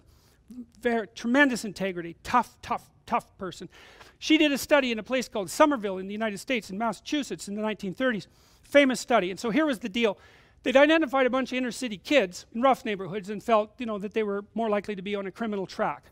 Criminal, antisocial, undereducated, alcohol, you know, the whole dismal, wretched underclass phenomena thing was going on. And so they thought, well, let's do an intervention. Let's set up programs to help these kids and see if we can change their developmental pathway. So they designed a fine study, man. I had the kids, I'll get the details wrong, but I got the story right. They had the kids, they made them more literate, they educated them more. They had their parents take training courses. They did social skills training. Like, they did all sorts of things to try to make the kids' lives turn out better. And to top it all off, because the kids were stuck in the inner city, they took them all out to summer camp for a couple of weeks a year. And so they could get away from the city and, you know, enjoy the countryside and have a little bit of a vacation, a little taste of a higher quality life. Yeah, so great. Everyone's thrilled with the damn program. The kids are having a great time at camp. The counselors are thrilled. The psychologists, they think they're doing a wonderful job. Great, it's working beautifully. Except, then they did the data analysis. Guess what happened? The kids in the treatment group, there was a control group, right, that didn't get all this special treatment, randomly assigned. It was a very nice experiment. The kids in the treatment group did worse on virtually everything that was measured. Worse. Why? Don't put antisocial kids together in the same camp for 2 weeks during the year. Right, because what happens is that the bad kids teach the slightly less bad kids to be worse. It's a well-documented phenomena. That's why what happens in prisons happens in prisons. What we do with criminals is the worst thing you could possibly do to criminals if you don't want them to continue to be criminals, except for the fact that you keep them in there till they're old enough, generally speaking, so they're less likely to engage in criminal activity. But what was learned from the Somerville study was, don't be so sure your good intentions are going to produce the results that you intend, because they probably won't, and they probably won't for reasons that you never even imagined. And the other one was, don't group bad kids with good kids on the assumption that the good kids will make the bad kids better, because that isn't what happens. What happens is the reverse. If you put 2 or 3 bad kids with a bunch of good kids, then the good kids get worse. The bad kids don't get better. Very well documented social science finding. Well, the reason I'm telling you the Somerville story is because, God, who could argue with that study, right? It's like, these kids were poor, they were struggling. It's like you want to lift them up, you want to make their life better. You do this wonderful, expensive, well-motivated experiment, and then you run the damn data analysis and you find out that there was one thing wrong with your social intervention philosophy that you didn't understand, and you actually made it worse. Well, and so Joan McCord, she spent much of the rest of her life going around telling social scientists, when you run a social experiment, politicians, the same thing. When you run a social experiment, especially on a large number of people, especially without their consent, then gather the data and do the follow-up study. Because it's highly probable that you'll find that what you did didn't work, or maybe it even worked backwards. And you'll never know that unless you do the study. And so what people took away from that, the social interventionist types took away from that was, whatever you do with your social intervention policy, don't run the study. Right. Right. That was the wrong lesson, by the way. Okay, and this is what I would close with for the conservatives. This is a nice one. I really like this. We hear a lot about the sins of the West, and they're manifold, because people are corrupt and our societies are corrupt. But you have to think about it in terms of relative corruption rather than absolute corruption. It's like, well, you know, your family is not perfect, but there are worse families. Compared to the perfect family, your family isn't looking so good. But compared to other families, maybe it's not looking so bad at all. Okay, so how do we judge our political system? Well, we don't judge it by the dreamlike, ill-informed, ideologically motivated, pathological utopias of the radical left, or the radical right for that matter. We saw what happened in the 20th century when you do that. That is a very, very bad idea. And you know, there were tens of millions of people that died in the 20th century demonstrating just how bad an idea that was. And you'd think we would have learned that, but we didn't. What you do instead is you take a look at your country and you think, okay, how is it doing compared to other countries, other actual real countries? And maybe you look at a variety of different indicators, because that's what you do if you're careful. And if it happens to be hovering up near the top, then you think, well, might be just the grace of God, might be just good fortune, but it is possible that we've got something right, and that we shouldn't muck around with it too much, and that we should have some gratitude for it, instead of assuming that the proper comparison is whatever heaven that you happen to be able to dream up that you would love to impose on other people without their cooperation and without their will. And that's what the bloody social utopians are selling us. And they're doing everything they can to implement and institute that as rapidly as possible. It's like, enough of that. We've had enough of that. Like the reason I got into this to begin with is because I started studying totalitarianism when I was about 13, but I really started to study it when I was about 22. And I spent like 20,000 hours reading and writing about totalitarianism. 3 hours a day for 15 years. That was the first book I wrote. It just about bloody well killed me. It's horrible stuff. And you know, I was curious about what the hell had happened, not only in Nazi Germany, but then in Stalinist Russia and Maoist China, and in the Cold War. It's like, what the hell were we up to? Why were we doing all of that? I was trying to figure it out. It's not a pretty sight. Well, a lot of that's driven by this insane utopian vision. It's not a place we want to go. We want to accept the flaws in our system with some humility and some desire to improve things. But good God, you know, the 20th century was a dreadful bloodbath. It was a horrific 100 years. And we should have learned. We should have learned. Arrogant utopia turns into hell. That's what we should have learned. And yet we have people, plenty arrogant, purveying utopias left and right and saying, hey, look, the utopia hasn't come yet, and the reason for that is you're a misogynistic bigot. And if you don't believe that, and I can't measure it by asking you, or even note any observable behavior on your part, then I'm going to infer it, or I'll give you an unconscious bias test that doesn't even measure what it's supposed to measure. So you're a damn misogynist and a bigot, whether you know it or not, whether you want to be or not, and whether or not the evidence suggests that you are or not. So no, we're not going to sell out our society to utopians of that sort. And so I would say to people who want to be conservative, first of all, you have every right to be conservative. And there's nothing wrong with you for being conservative. And second, it's like, it's time to get the hell organized and push back and get that 5% of hyper-educated, resentful, utopian dreamers who would like to bring the whole goddamn civilization to its knees out of the systems of power. It's not the same country it was 10 years ago. We need to wake up and we need to stop this from happening. I would say, these are more practical circumstances. The Ontario Human Rights Commission, That thing has to go. The social justice tribunals, I mean it, man.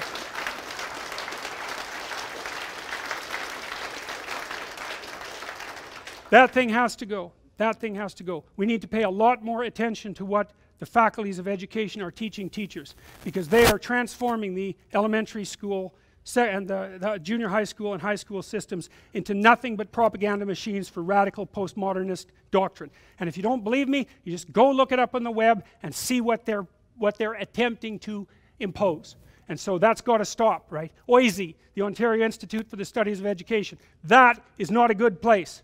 They need to be held accountable for what they're doing. They're supposed to be studying how to educate children more effectively and faster and cheaper and better, and that isn't what they're doing.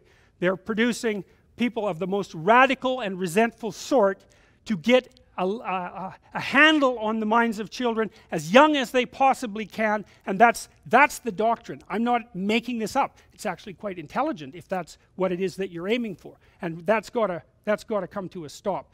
And I don't know, there's more that needs to be done too. The whole bloody human rights establishment has to be retooled because it's working at counter purposes to itself. It was probably a mistake back in the, when was it? It was probably a mistake to introduce the damn Bill of Rights into Canada to begin with. It was probably a legislative error that we're paying desperately for now. But anyways, those are more specific things, and those are more opinions of mine. So you can take them or leave them as far as I'm concerned. But these 12 points that I made, as far as I can tell, you know, those are reasons to be conservative. And they're not reasons to be ashamed of it. And if you're afraid of speaking your mind as a conservative, well, stumble a bit. Make a few mistakes, man. You're going to make some mistakes. You're probably, you know, not as articulate as you might be. And believe me, there's lots of things you need to know. But if you start saying what you think carefully, people will correct you and you'll get better at it. And you better start doing it, because the situation that we're in, I think it's worse than it looks. That's how it looks to me. So, anyways, that's all I've got to say about that. So, thank you for the invitation.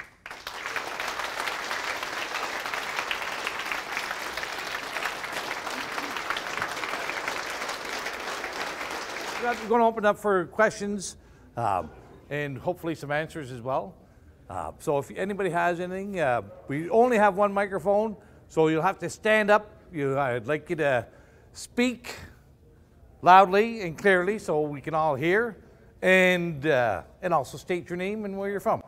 I'm Kevin Harbour, actually live in Wakefield, Quebec, and my question pertains to what your position is on separation of church and state with regards to maintaining church and state, but yet with recognizing the fundamentals of Western society being based in religion and Christianity for thousands, if not tens of thousands of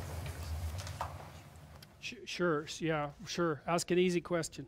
So, the question essentially was what my opinion was about the separation of church and state, the nature of the separation of church and state, given the hypothesis that our society is grounded in a broader structure, moral structure, let's say, that has something like a theologically predicated philosophical basis. It's something like that. The first thing I would say is, if that is a very hard question to answer, and I'm doing this series in Toronto right now on it's called The Psychological Significance of the Biblical Stories, and it's an answer to that question. But it's long. It's like 40 hours, you know. It's like the Maps of Meaning program that Mr. Hillier was referring to before. It's extraordinarily complicated. And I mean, I think the right approach to that is to say something like that, something like, there are things that are Caesar's and there are things that are God's, and you should keep those things apart. That's worked in the West. Now, the problem with that answer is it doesn't precisely describe the proper interrelationship between the two. But I don't think that's actually a political issue. I think that the way that that's properly bridged is through the ethic of the individual. It's like your religious belief should be of the sort that guides you to be an honest, decent, productive, respectable person who's aiming at the good. And then if you do that, then the political issues will take care of themselves. Not magically, but because we'll organize ourselves politically as that sort of people and do the right things. And so I think the connection between the church and the state is through the individual. That's how it should work. And I think that's why it's kind of worked in the West, you know, getting that church-state separation thing right. That's really difficult. It's not good when they collapse into one another, because you instantly get the rise of like totalitarian theocracies, and we all know how much fun they are. So, yeah. Maybe I'll just listen. Understand what we're going to do. Just to make this work. If you do have a question, why don't you come up to the front? I'll hand over the microphone to you, and then you can. Everybody can hear the question clearly. Yep. Right, and then we'll pass the microphone back. Right.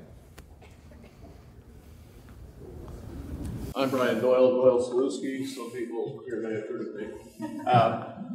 And I warn you, I took Psychology 100 at McGill. This exceeded my expectations. Thank you very much. I speak also with my wife. The only thing I would point out is I don't see much diversity in the crowd.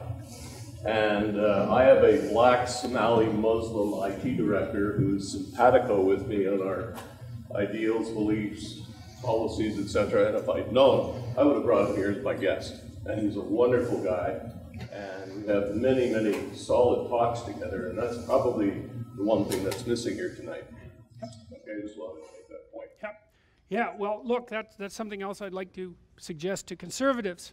Now, you know, I've interacted with a very diverse range of people, partly because I'm a clinical psychologist, and I've done a lot of different things with different people in my life, and so I can speak about this particular issue with a modicum of authority. See, in Canada what's happened is that we've left the minority immigrants to the Liberals. That was a bad idea.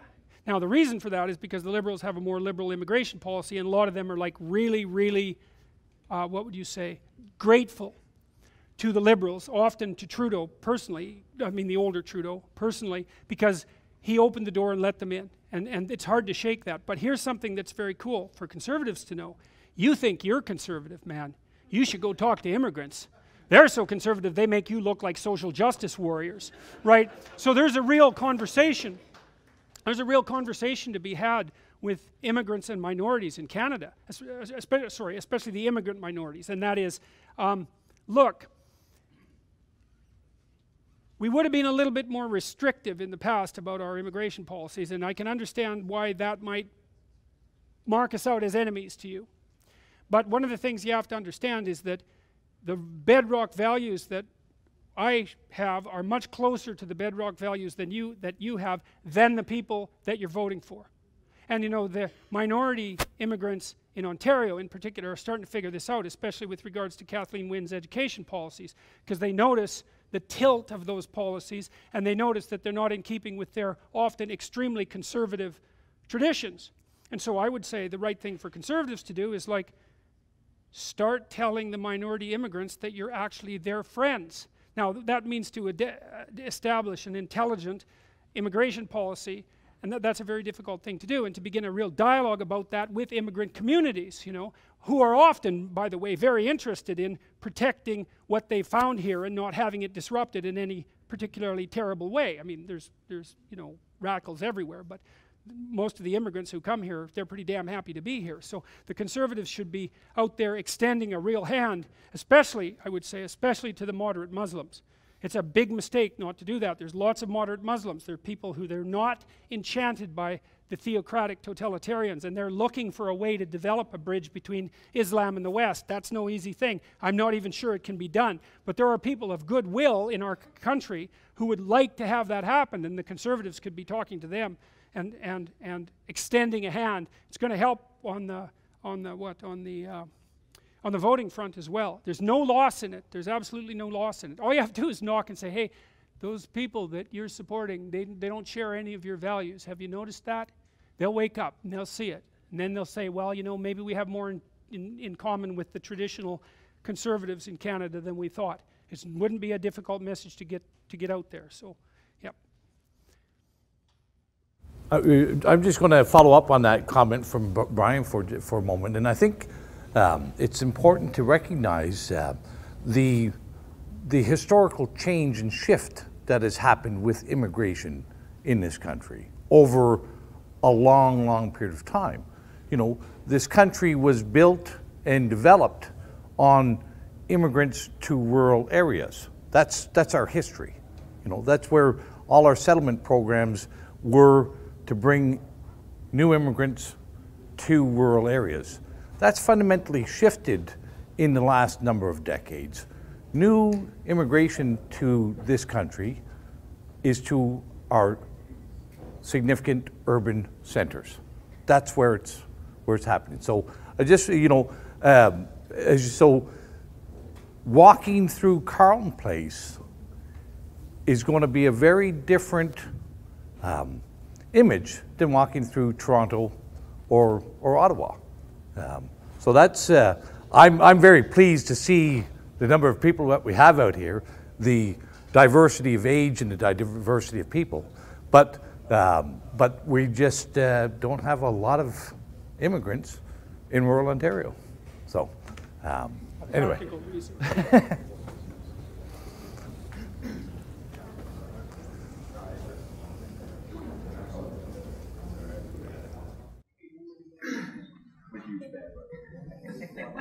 Aside from the policies, like the actual concrete issues that people may or may not differ on, I wanted to know what you thought the root causes, strictly from a psychological perspective, that would derive a lot of these predominantly young, like early to mid-20s, like far left people, to really be so unreasonable and anti-establishment, like militarized in their thinking, and essentially to have such a negative view on the world and to see all these problems that other people would never notice if they had not coined all these terms. Just strictly, and men and women specifically, strictly from, like, you know, what would drive someone you think to think that way? Well, we kind of know some of the answers to that. I don't want to make too grandiose a claim, but I've done some research with my graduate students on political correctness per se, because we've been interested in the personality predictors of political belief. It really does turn out that you vote your personality far more than you think, because like what you think is that you look at the world and there's a landscape of facts and you view the facts objectively and you derive your conclusions. And the thing is, it doesn't really work that way because there's just too damn many facts, right? And so you can't even really get an unbiased sample of them. What happens is that your personality works as a filtering mechanism so that certain things stand out for you more than other things. And so some things stand out more for the people on the radical left, and some things stand out for people who are liberal, and some things stand out for people who are conservative. And then everyone says, well, look, I'm looking at the facts and I'm drawing this conclusion. It's like, yeah, but what you don't understand is you're not looking at the same set of facts, and you can't even, and that's why you have to actually engage in dialogue with other people, because they'll expose you to their set of facts. I'm not saying that facts don't exist or that they're relativistic or anything like that. One of the things we found out about the politically correct types is that they're high in a trait called agreeableness. Now, you might think, really? That isn't what I would have guessed. But agreeableness is a maternal trait. And women are higher in agreeableness than men. That's cross-cultural. And that difference really seems to start manifesting itself primarily at puberty. And so agreeableness is likely the trait that stops you from throwing your baby out the window at 3 in the morning when it's had colic for 3 hours and you haven't had any sleep and you're not in very good shape and you just got laid off. It's like it's a very, very tight bonding mechanism. And so what happens, it's primarily driven by what you might describe as compassion. Now, compassion is great for dealing with infants, and maybe it's great for dealing with hurt people and really elderly people. You know, it's good for taking care of people who can't take care of themselves, but it's not a great doctrine to be building a political system on.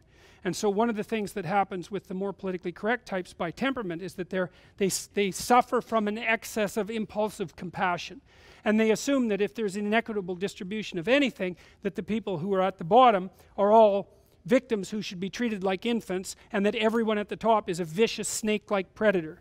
And that's hardwired in some sense. Now, it's a very popular story. Yeah, of course. Of course. And it's an easy story to sell, and there's some truth in it. But some truth isn't the same as all the truth. And so what you see, at least in part, is undifferentiated empathy. And that's not a virtue. It's not a virtue. You have to think. You can't just feel. You have to think. And, you know, even when you're taking care of kids, part of what you're doing is being compassionate. But if you're too compassionate towards your kids, then you do everything for them. And if you do everything for them, then they grow up useless and they never leave and they hate you and they hate everything else too. It's a bad idea. And so you use compassion judiciously. You know, there's a rule if you're working in a place like a nursing home, and the rule is, it's a harsh rule, do not do anything for the people that you're taking care of that they can do for themselves. And so if they have to struggle to feed themselves, you don't bloody well intervene and feed them. You let them maintain their damn independence. And you have to be a hard-hearted bastard to do that. You know, to watch someone struggle like that. But you're furthering their medium to long-term independence and development. And you do the same thing with your children. Treating your children like they're endless, permanent victims is a very bad idea. And I think that's part of what's also being taught. We also know that the kids who are more likely to be rabidly politically correct, one of the reasons that they're more likely to be that way is because they were taught to be that way. We found that even exposure to a single lecture that was associated with the politically correct dogmatic structure was enough to tilt people in that direction. So there's a temperamental proclivity, and then there's failure of education to address that, and then there's the exacerbation and exaggeration by the people who are trying to produce like activists by proxy. You know, one of the most appalling things I saw, for example, at McMaster, when I went to McMaster and got, you know, yelled down by profanity shouting people who had the bloody gall to hide behind a banner that had a hammer and sickle on it, for God's sake. You know, if the Nazis would have been out there with their swastika, there would have been hell to pay, but because it was the hammer and sickle, it's like, it's okay. There's nothing wrong with being a communist. It's like, sorry about the 200 million dead people, folks. So they're out there, you know, hiding behind this banner.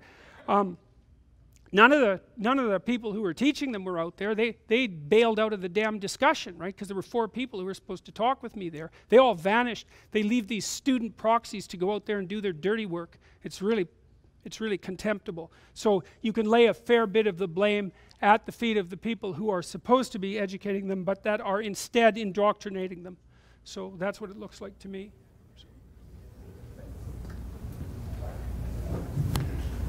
Hi, I just have a question regarding the extreme left's use of language. We oftentimes focus in on the fact that they try to restrict our use of language, but I also see nowadays that there's a focus on redefining key terms within our language. Put the microphone a little closer. Sorry. Trying to redefine key terms of language. And by way of example, I would say genocide, a term which is, you know, got a lot of historical significance. It's a very powerful term that's now been broadened, diluted, in my opinion, between cultural genocide. And there are other examples that are on, but that's probably the most powerful.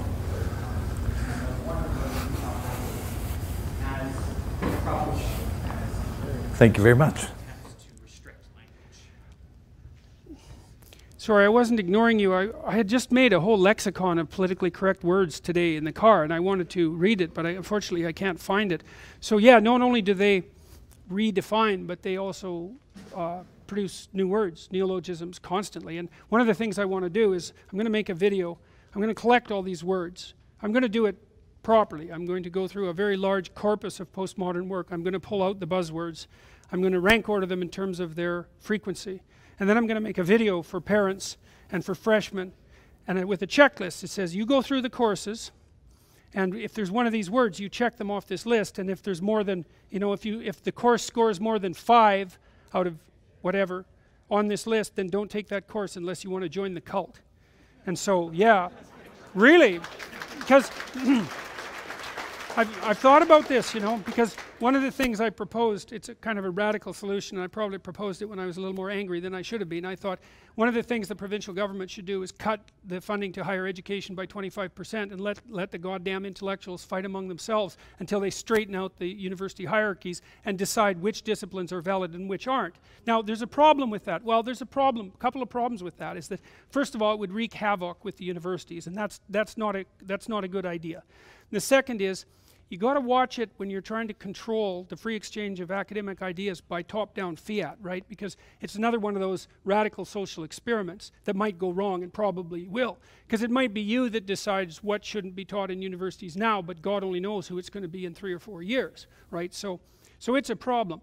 But I think one of the things that should be done is that people should be educated so that they can determine which of these courses are like that and which professors, and then just stop attending the classes. Now that's happening anyways, by the way, because the enrollment in the humanities has plummeted since the 1960s.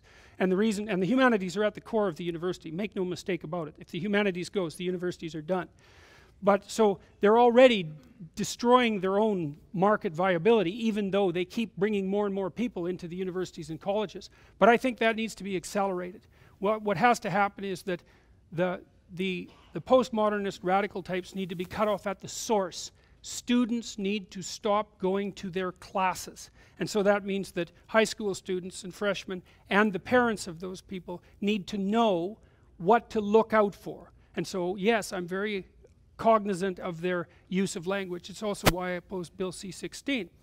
It's like, I'm not going to say words that other people demand that I say. I'm not going to do that. And the reason that I'm not going to do that is because there isn't anything more important to me than the fact that I have, no, I haven't got that right.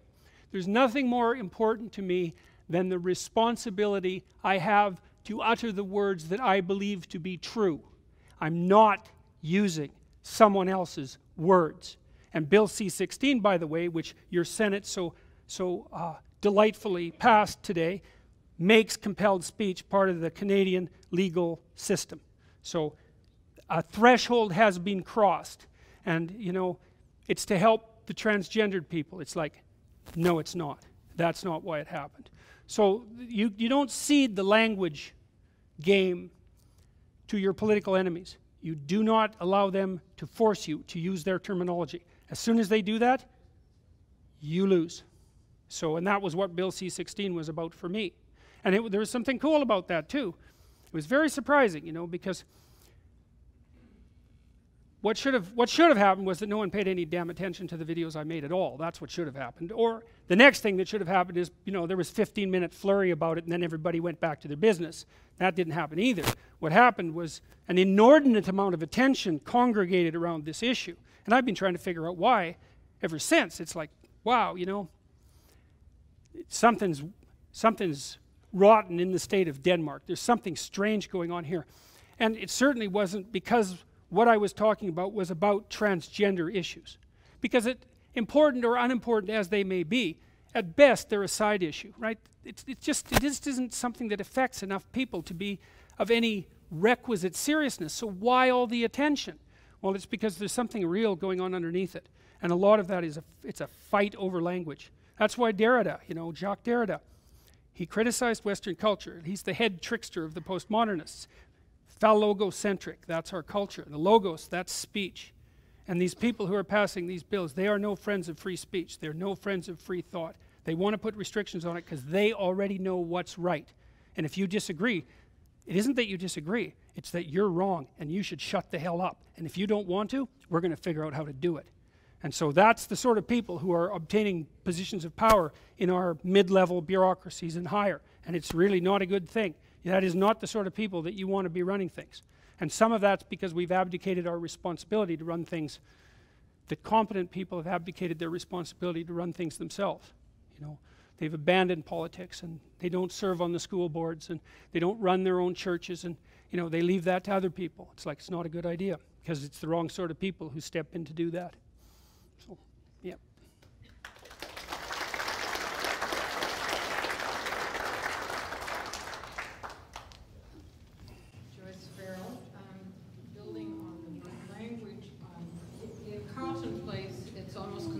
Suburb of Ottawa now, and you can see the steam rising from Ottawa and Carleton Place over the issue of language.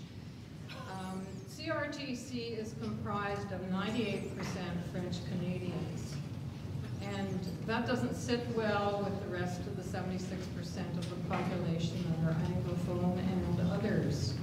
And I wondered if you had some feedback on how this can be improved, because bilingualism really, in my opinion, is a farce. It was merely a means of weeding out the the Anglophone population. When you get 98% of one particular department in the federal government that is totally French Canadian, then this is not an equitable situation. And it is most unfair, and when it's discussed with somebody who's in the hiring mode, who is French Canadian in Ottawa, they simply say you must fight for your rights, but there's nothing to fight about because all the people doing the hiring are French Canadian and they're hiring French Canadians. So. Okay, well, that's also a really hard question. So, see, a lot of, in my way of thinking, a lot of the entrance of the idea of group rights into the Canadian polity was a consequence of our attempt to sew the country together when the separatist movement was at its peak. And we did sew the country together twice, right? I mean, it damn near fell apart, and that probably wouldn't have been a good thing. So, but we paid a price for it, and the price we paid was that we let the specter of group rights enter our common law polity, essentially. And a lot of what's happening now is the price that we're paying for that. Having given that diagnosis, I don't have any cure to offer. I don't know what can be done about that. My suspicions are it's the kind of problem that has to be solved at a micro level, you know. But I don't know enough about the specific issue to offer anything other than that.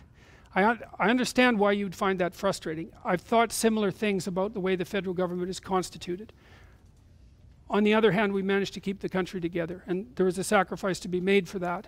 So, apart from saying, you know, I get the problem, I don't have anything to offer on that. So, yep. So I'm actually only going to take one more question because I'm tired enough so that I'm probably going to say something stupid, and since this is taped, well, you know, you got to watch that because you don't want to say any more stupid things than necessary. So, I'm Shane Edwards. A little uncomfortable talking to you because some of what you said really made me a little uncomfortable. But I think that's what we have to do. We have to be uncomfortable some of the time. When you talked about don't send your kids to take humanities, I kind of went, what are you talking about? That's crazy. I think what you're saying is the way that's structured now, there's dangers. So I guess my question is, where do we go to get the critical thinking skills that we need? Wisdom Academy. How do we develop them? You said you want high school students and parents to be aware of what the problems are. Where are they going to get these critical thinking skills and develop a certain resilience to the changing world around them? So where would you direct us to go? Yeah. Well, the first thing I should say is, like, I'm a great admirer of the humanities, like, and of the universities. I mean, the humanities, you learn to be a citizen through the humanities. The humanities are at the core of Western culture. If they go, we're in trouble. So the problem is that what's manifesting itself as the humanities in the universities is no longer the humanities. It's something almost virtually the opposite of that. And so when I tell people not to go to humanities courses in the universities, it's with a very heavy heart, believe me. You know. Now the question is, where do you go instead? Well, that's a good question. You can always read. You know, one of the things that's really cool about Amazon is all the great books are free. They're literally free. You can go download them on your Kindle for nothing. The copyright has expired, and people have been putting electronic versions online. So the great books of the Western world, and even many of the great books of the 20th century, are now available completely for free. Well, so you can read them. There's lots of information to be garnered now on YouTube, and that's really going to explode over the next 10 years. And I mean, one of the things I want to work on, probably over the next 10 years, is to set up a humanities university online. And I'm starting to work, I already have some programs online. They're called self-authoring programs, and they help people write. And partly, we designed them to help people learn to write, as well as to help them write about themselves. So the self-authoring programs help people write an autobiography and analyze their personality, faults and virtues, and lay out a future for themselves. And when we've had students do that, do the future authoring program, it's so cool. What happened was that the probability that they would stay in school went up by about 30%. But something even cooler happened. It worked best for the worst performing students. So we did a lot of it in Holland at a business school called Erasmus there's a school of management, Rotterdam School of Management at Erasmus University, and we run several, I think it's about 10,000 people through the Future Authoring Program now. And what happened, if you looked at the academic performance of the students, the Dutch women, the native Dutch women, were at the pinnacle. And then it was the Dutch men below them. Now, the women were in a minority, and they were probably a little more highly selected, right? So maybe that accounted for the performance gap. And then underneath that, there was female non-Western ethnic minority immigrants. And then below that were male non-Western ethnic minority immigrants. And there was a massive gap between the Dutch women and the male non-Western minority immigrants, like a performance gap of about 80%, a massive gap. Within 2 years after writing the Future Authoring Program, the male non-ethnic Western minority students passed the Dutch students. Yeah, and some of them didn't even remember that they had done the Future Authoring exercise. And we replicated that at Mohawk College just a while back. Same thing. The young men who went to Mohawk College, they did this exercise in the summer just before they went to college. They only took about an hour to write out their future. It's not that long to think about your whole future. And what happened was that the young men who had the worst grades in school, who were in non-career oriented trajectories, had a retention improvement of about 40%. So yeah, so that was just like, we were just thrilled about that. So the reason I'm telling you all of this story, apart from the fact that it's vaguely interesting, is that we are experimenting with technologies to teach people how to write. Now normally the way you're taught how to write is by having someone edit your writing, but that's prohibitively expensive. I don't think it can be transformed in something that's available on a mass basis. And so what we're trying to do is to break down the process of writing into its requisite steps. That's kind of what behavioral psychologists do. We've done that already a bit with this essay writing format. And then to sort of teach people what the mechanics of writing actually are, and then maybe to try to figure out how to crowdsource editing so that many, many people can participate in the process. But we'd like to set up an online humanities university over the next 10 years. And since the universities have abandoned their intellectual property, there's no reason not to just move in and take it, as far as I can tell. So that's the plan. Okay, okay. Well, thank you very much for coming out and listening to me, and you know, it was quite interesting and all of that, and so it was a pleasure to have spoken for you. Hey, my pleasure, man. A big hand for Dr. Jordan Peterson. Thanks for the invitation, eh?